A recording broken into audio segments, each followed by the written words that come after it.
my name is Leona. 3 years ago, I started Maple Intersectionality Consulting because I was fed up. I was tired of seeing things like, whatever the heck this is, and things like this. If there's anyone here from Blizzard, I'm really sorry. And I wanted to see more of things like this, and like this. And over my 3 years in both the video game and tabletop RPG industry, I've had the honor of working on projects like Hunter the Reckoning 5th Edition with Paradox Interactive, and on the video game front specifically, I've had the opportunity to work on visual novel games with diverse characters like Good Lookin' Home Cookin' with Toad House Games. I was a teenage exocolonist. Yeah, hi. What's up? Where I got to look at some of the early character art and world building, and Dead Pets Unleashed with Triple Topping Games, where I have been advising on a Me Too-based storyline and script. And over the last 3 years, as I've worked on projects of all shapes and sizes, I've learned that a lot of people have a lot of questions about diversity and inclusion, but often don't know where to ask. And after the last meetup, I got curious about this community, and I wanted to know what questions you had. So,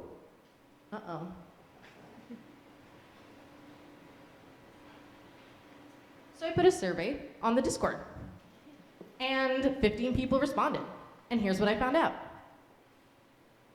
I asked how familiar you are with diversity and inclusion, and most of you are pretty familiar with the concepts, which actually makes my job a little bit easier.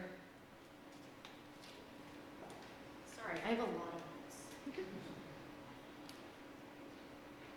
And then I asked, what does diversity and inclusion mean to you? And here's where things got a little bit interesting. The majority of you had some really great answers, but there was one individual who had a really unique take on things. Now, I'm genuinely not trying to throw this person under the bus, I'm not trying to call them out, I'm not even mad at them. They actually commented on the survey and they were like, I didn't know the survey was about this topic, which I personally dislike, sorry about that. Good luck on the event though. So thank you to this person for responding, honestly, because people like this person are the sort of people that I really want to talk to. So I really appreciate that they still went through the effort of filling out this survey, even though they absolutely hate this topic.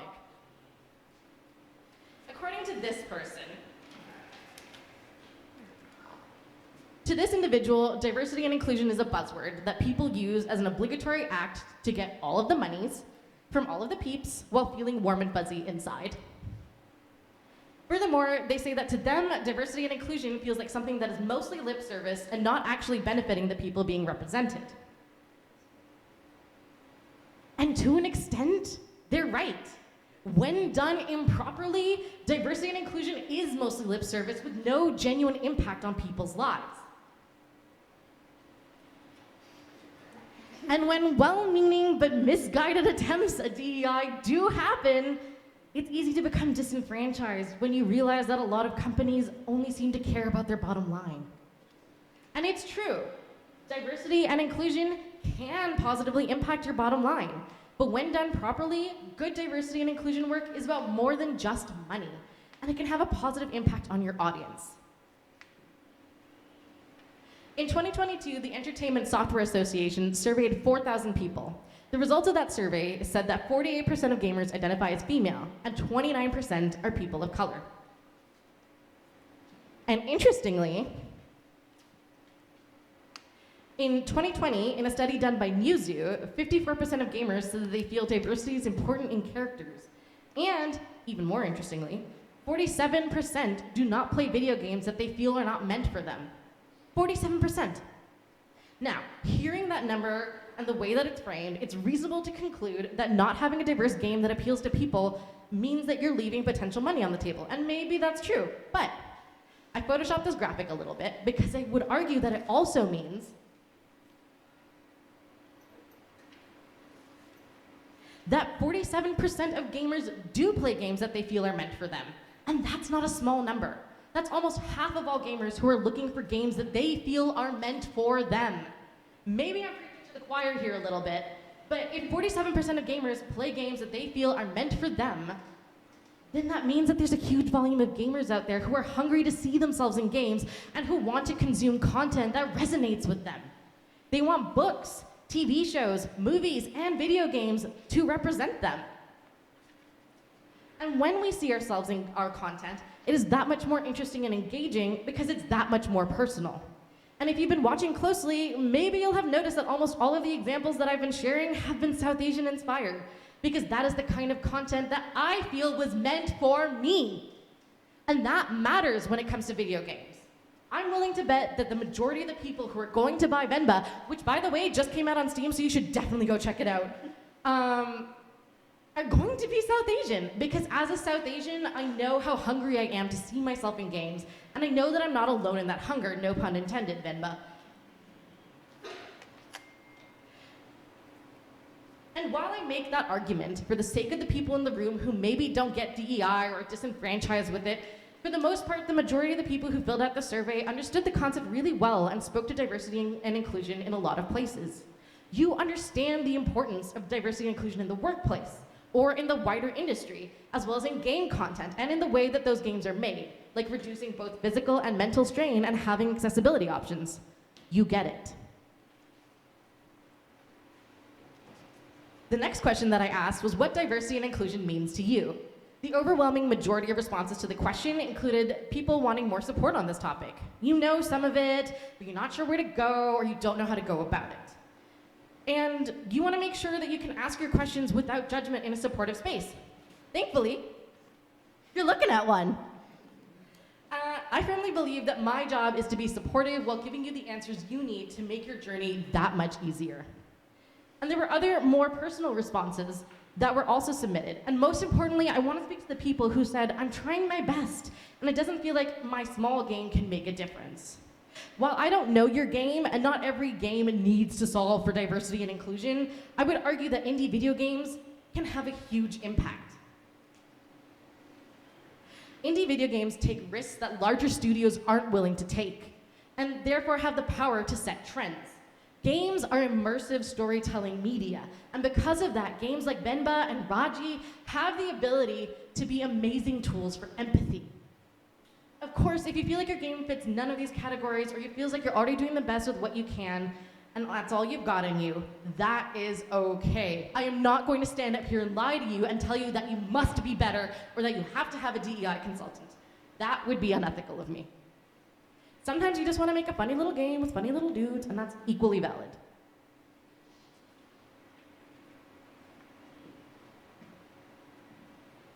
For my second to last question, I asked you what you want to know more about, and over 60% of you said all of the above. So while I can't necessarily deep dive on all of these topics, I can tell you a little about how I've worked on all of these things.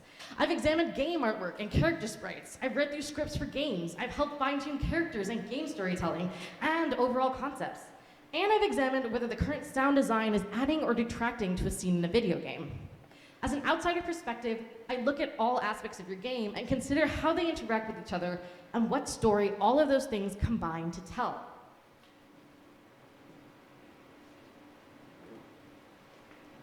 And to speak in slightly more detail about game design specifically, while no game can be accessible to everyone, many of the barriers that game designers create for players are unintentional and unnecessary for the game's core experience.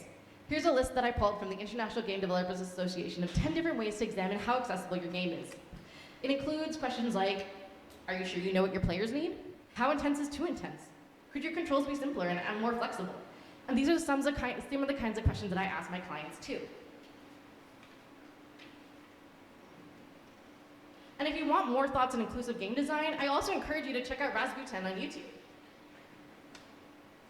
If you haven't heard of him, Rasputin has videos on playing games wrong and what happens when his wife, who has never played video games, starts playing a variety of video games and the kinds of barriers or lack of barriers that she runs into. You see, video games have developed their own language. We might know that you press F to pay your respects, but not everyone does. And that is something that is worth considering.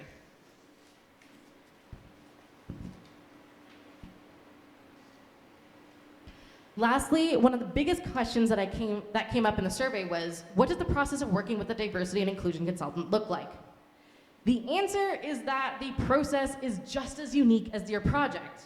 It could look as simple as in one meeting to talk about concepts and brainstorm creative ideas, spending some time checking out your artwork, or as in-depth as looking over your script and documents and giving feedback that way. The process can be as much or as little involved as you want it to be. Sometimes I'm deeply involved in all aspects of a project, and sometimes I'm only looking at one character or one aspect of a wider game. Regardless, I strongly recommend starting a conversation with an expert early on so that they can give you helpful guidance as you work on building your game. And it will help you develop a collaborative process together that will best complement your project.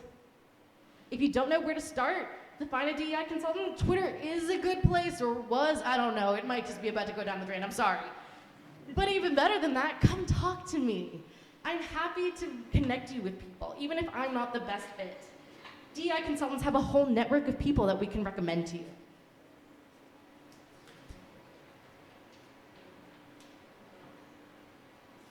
Now, I'm sure you've been wondering, how much should I be paying for this kind of service? I will be transparent. I charge $100 an hour for my work. And I've had just as many people tell me that I'm charging too little, and just as many people tell me that I'm charging too much, and that I need to raise, or to tell me that I'm paying too little and need to raise my rate, and too many people saying that I'm charging too much and I'm too expensive. But I, and honestly, most diversity consultants worth their salt recognize that finances are a barrier to access, and that sometimes can defeat the purpose of our work. So we have solutions for that. And therefore, again, I strongly recommend that you approach the person you want to work with and have a conversation. Oftentimes, they may have a sliding scale or a discounted indie rate or a friends and family rate. And sometimes we're honestly happy to give you the advice for free. Come talk to us. I cannot stress enough how much I recommend just approaching the person you want to work with and having a conversation and asking your questions. Any DEI person that isn't willing to have a conversation with you is probably not someone you want to work with.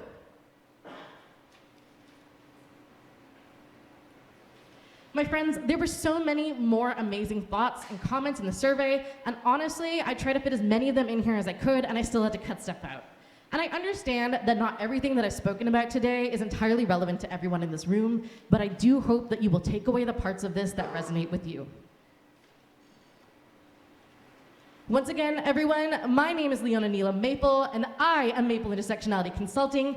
Thank you so much for listening. Please feel free to scan the QR code so you can learn more about my work and all the socials you can find me at. And now I believe we have a few minutes for questions. Thank you.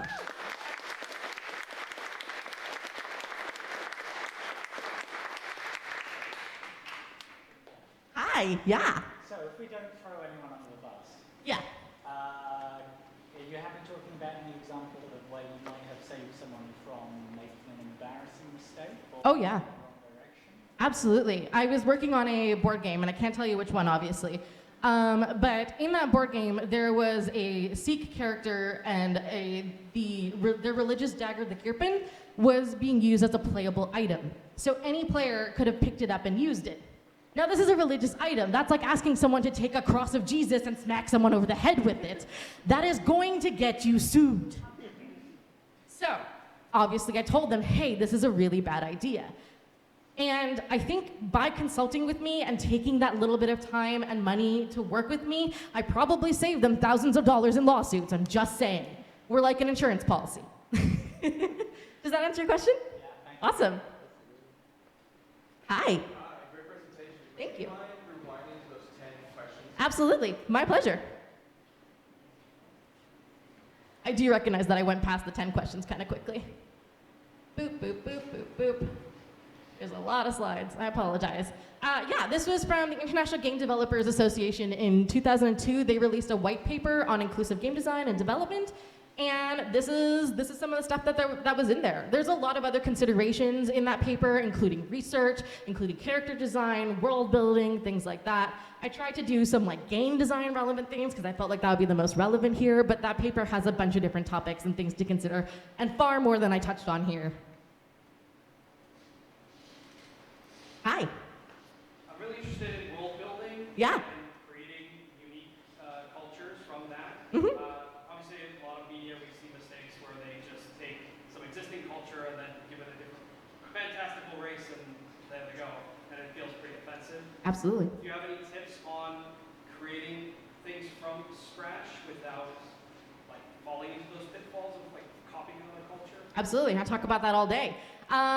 Research, right? Research a diverse series of backgrounds, places, pull from a lot of unique places, right?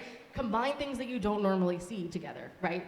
People don't often consider like what aspects of like fantasy racism can do in a game, but like when you start to really combine things and like play with things and like turn tropes on their head and things like that, a lot of times you're gonna end up in a place where you're creating something that's pretty original.